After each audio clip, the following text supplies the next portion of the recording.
Hello mga ka-team, maayong adlaw sa atong tanan o karon ng inyong farmer naglaag-laag diring dapita, isa sa mga tourist spot sa Bukidnon na makita sa impasugong Bukidnon.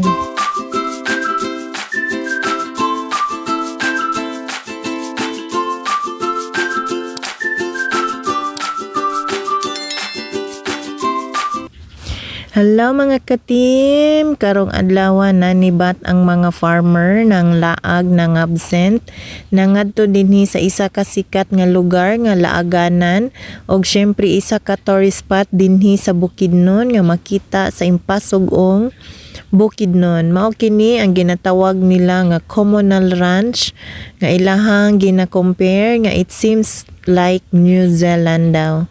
So mao ni ang local New Zealand sa Philippines. So makita nimo din actually ang nakapalibot sa iya is puro gyud bukid. Ang iyang mga kilid-kilid wa kay lang makita dia bukid and clouds lang gyud. So naay mga bakahan po din ha, napoy na maligya syempre og mga kakanin or mga snack og syempre kana nga time nag picture to the highest level kay lagi para naay souvenir. Pero actually dali ra pud mi din ha kay napay laing giadtuan niya, init manggod kayo. So nana siya lake diha sa tunga nga imuhang makita.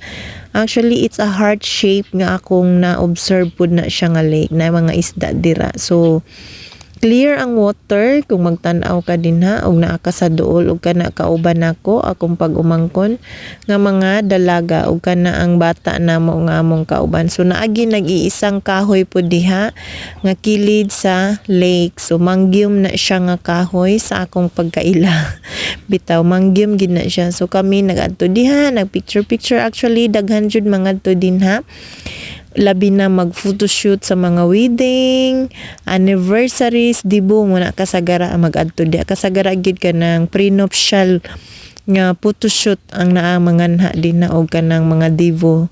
So nindot siya kung moanha ka din ha nga daghan pud mo, pero mas maayo kung moabot mo diha is early in the morning kanang pag sunrise. Kay nice gyud kayo ang lugar pag sunrise diha. Actually nakaadto na ko di sa unang early in the morning gid kanang pag sunrise.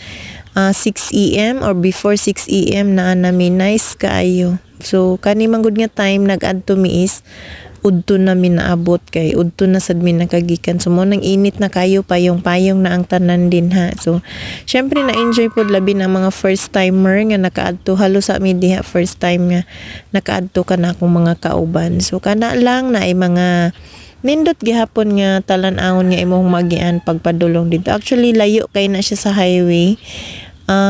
Pila pa kilometers din ang sa pagkakaron o kana nga time ang dalan is rough road pa.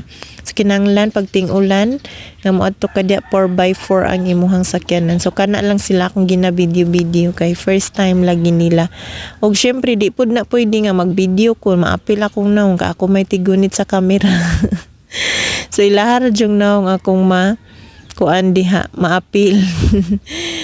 So anyway, nag-enjoy man pud ang tanan. Samo kayong manok ay ni background na pod.